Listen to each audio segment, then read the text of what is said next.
네, 안녕하세요. 황금거북이 하면 저평가 배당주 분석하면 황금거북이 KLnet 주가가 최근에 올랐던 이유가 무엇일까요? 오늘도 황금거북이와 함께 공부를 시작해 보겠습니다. 꼬북꼬북 가시죠.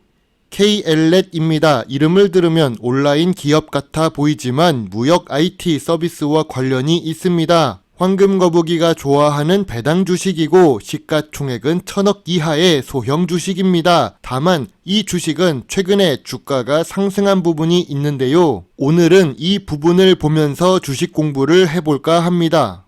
매출액은 상승 추세였지만 유의미한 수치는 아닙니다. 5년 동안 1.19배 밖에 상승하지 못했지요. 그런데 영업이익률은 9%에서 15%를 기록하면서 좋은 모습을 보여주고 있는데요. 고부가가치 서비스라고 볼 수 있습니다. KLnet 자체가 특수한 산업에 속해 있기 때문일 것입니다. 5년 연속 단기 순이익을 기록하고는 있지만 모두 100억 이하의 소액입니다. 매출액 자체가 크지는 않으니까요.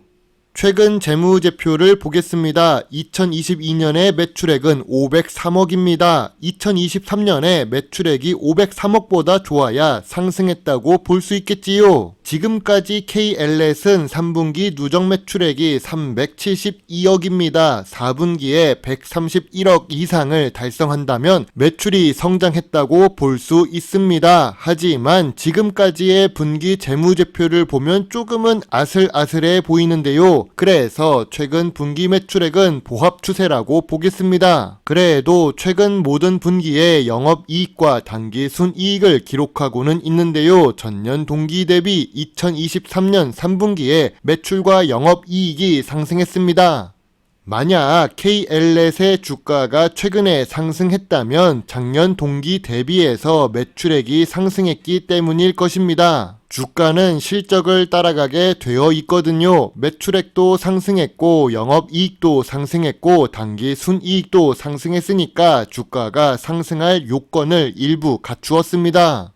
KLNet의 ROE는 높습니다. 5년 평균 ROE는 10% 이상인데요. 2023년 3분기에도 12% 이상을 기록합니다. 그래도 IT 서비스 산업에 속해 있어서 높은 것 같습니다. 영업이익률이 높기 때문이겠죠. 또 KLNet은 부채 비율이 낮은데요. 100% 이하만 되어도 훌륭한데 10%대를 유지 중입니다. 3년 이상 10%대 수준을 유지하고 있으며 2023년 3분기의 부채 비율은 11%입니다. 매우 낮은 부채 비율과 좋은 유보율은 적어도 망할 가능성이 낮은 주식이라는 것을 알려줍니다.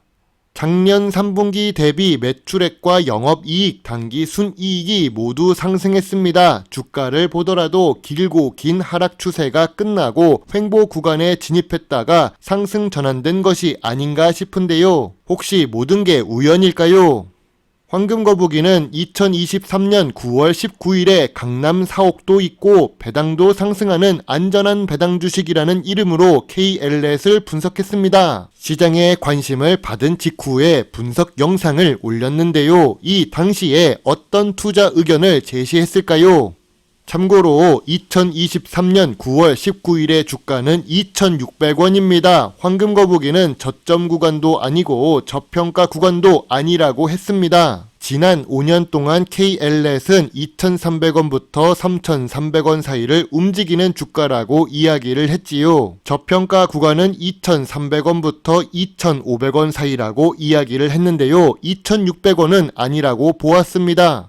실제로 KLNet은 영상을 올린 이후 주가가 하락하다가 2,300원까지 내려갑니다. 정확히는 2,315원까지 내려갔던 KLNet입니다. 참고로 황금거북이는 2,500원에 소액 매수하면서 주식 차트를 보고 있는 중인데요. 이렇게 주가가 움직이는 이유가 무엇일까요? 최근에 주가가 상승한 또 다른 이유가 있을까요?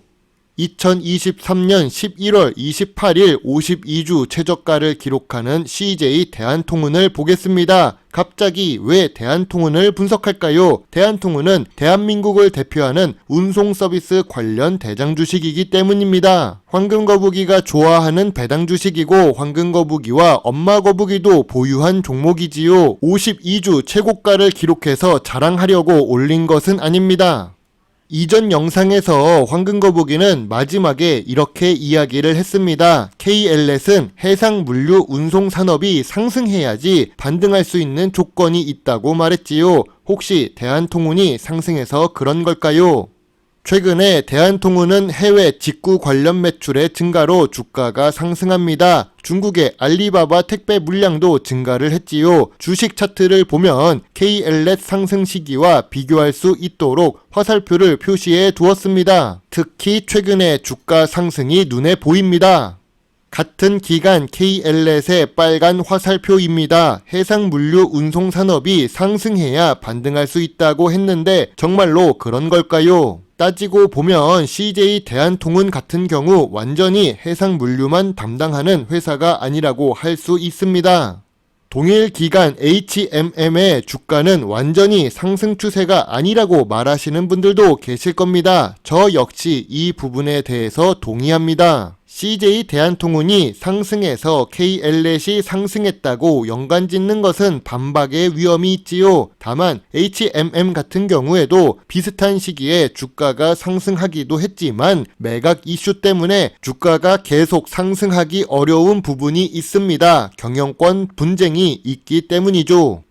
그럼 KLS는 지금 투자해야 좋을까요? 3분기 실적도 나쁘지 않고 괜찮아 보였습니다. 경제 유튜버를 보면 경기 침체도 끝나가는 분위기입니다. 미국 연준이 금리를 내리면 더 좋아질 것이라고 낙관론을 펼치기도 하는데요. 하지만 여전히 황금거북이는 저점 구간과 저평가 구간에 대한 의견은 변하지 않았습니다. 2,300원부터 2,500원 사이입니다.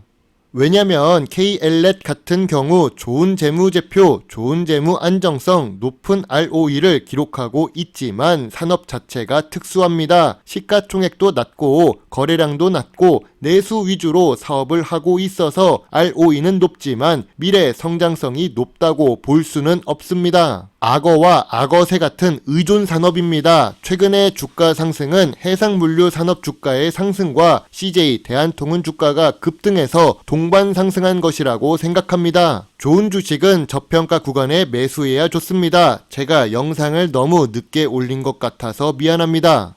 아무리 좋은 삼성전자도 96,800원에 고점에 매수한 사람들이라면 삼성전자 주식에 대한 생각이 좋을 수 없습니다. 좋은 주식은 많이 있지요. 너무 조급하게 주식을 고르지 마세요. 너무 쉽게 매수 버튼을 누르지 마세요. 매수하기 전에 기업 분석도 하고 차트 분석도 하고 황금거북이 영상도 한 번 더 봐주시면 좋습니다. 제 영상을 보시고 조금이라도 주식 공부에 도움이 되셨으면 좋겠네요. 물론 투자의 책임은 매수, 매도 단추를 누른 본인에게 있다는 것을 잊지 말아 주세요. 배당주 주식 유튜버 황금거북입니다. 감사합니다.